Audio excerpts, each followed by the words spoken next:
2 weeks ago, this is what it looked like.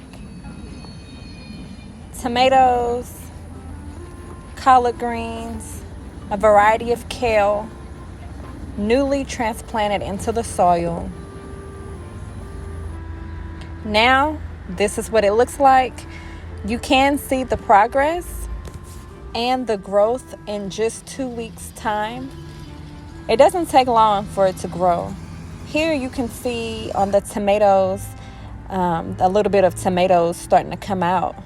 The task for today will be to string tomatoes because there are a variety of tomatoes, but these particular tomatoes today need to grow on a stake. And as you can see here, she is working on stringing the tomatoes.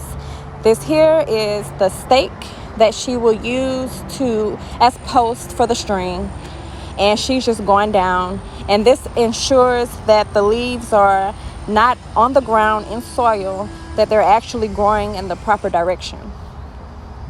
Here you can see the difference. This side is not stringed and this side is stringed, so you see that it's much neater on this side versus how it looks on this side.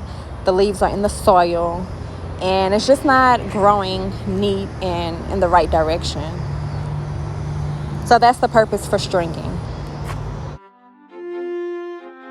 This is his first time stringing tomatoes.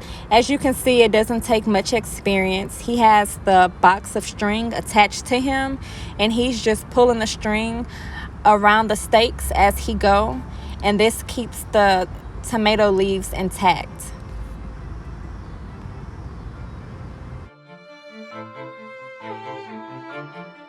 Our next task will be to put a deer fence in this area.